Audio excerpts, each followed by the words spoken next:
Okay, so I want to go through the menu on the Zoom H4n. I'm going to start by pushing the menu button on the right side of the recorder. And just above that is a wheel that lets you scroll through the menu items. So the first thing we see on the menu item is folder. And here you can select the folder which you want to have your recordings recorded to or saved to. And you have 10 different folders. Usually you just want to keep it on one. Next we have file. This is where you see all the recorded files that have been saved onto your recorder. Next is input, and the first item on the input settings is low cut. Low cut means you can eliminate wind noise, and usually I would recommend to keep it off unless it's really windy. The second item is the compensate limiter, and this compensates for volume from different input sources. So let's say you have a microphone input, 2 microphone inputs maybe, and the onboard mics, and you can set it so they all gonna be on the same level. Usually I would also turn it off because you want to have control over that in post. Next item is monitor, and you want to turn it on because then you can plug in headphones and you can monitor your recording. The next item is the 1-2 link, and what that means is if you plug in one microphone into input 1 and another source or microphone into input 2, you can select that they're linked, which means when you adjust the recording levels, once it's linked, you will change the levels on both of them at the same time. If you want to have control over each individual input, you would have it unlinked or off. And now you can select channel 1 and change the recording level, and channel 2 and independently change the recording level. So usually it's a good thing to keep that on. Next is the recording level, auto. Usually always turn that off because you want to have control over your record level. Next is mono mix. And mono mix means if you only plug in one external microphone to like channel 1, if you were to record that, you can see in your recording window that it will only record on to the left channel. So when you listen to it on headphones, you can only hear it from the left side. If you do the mono mix, then it will record on the left and the right channel. Then we have the MS stereo matrix, and this function enables you to convert the stereo microphone signals when using a mid-side recording configuration.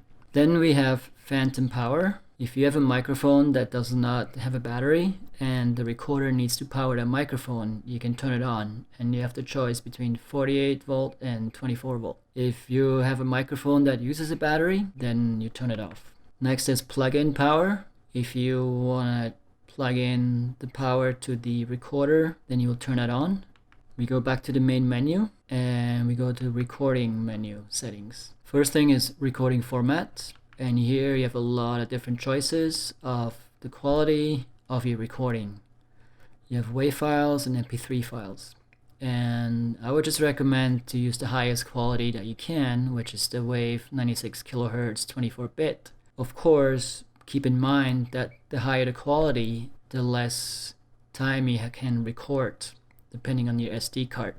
So if you do like a really long interview, like a few hours, you probably want to lower the quality a little bit, but I would still record in WAV files. Next is auto record, and I would just turn it off. What that means is as soon as it hears a noise or like you start talking, the recorder will start recording. So you don't have to hit the record button, but I would usually turn that off. Next is pre-record, and I would turn it off too. What that means is once you hit record, it actually records 2 seconds before you hit record. So the recorder is always listening to you, just kind of like Siri or Alexis. I would turn it off. Then we have file name, and you can select by date. It's a good one, so you know when it was recorded. The next menu item is tools. First one is tuner, so you can actually tune like your guitar, for example. The metronome that helps you getting into the groove. AB repeat is just a repeat function for playback. Speed, you can slow down or speed up your recording. Next in the menu is play mode. You can select if you want to play all your files, play one, repeat all of them. Next we have system, and you can set your date and time. You can select your backlight on or off. On's always good, uses a little bit more battery. You can set the contrast of your screen, what kind of battery you're using. Most likely it's always going to be alkaline. Those are the regular batteries, AA batteries. And the version, it shows you which version you have if you need to update the firmware, and you can factory reset it. Next on the main menu is the SD card, where you can actually format your card, which you should always do before you start using it, just to make sure you start with a clean, empty SD card. It also shows you how much time you have left. Next on the menu is USB.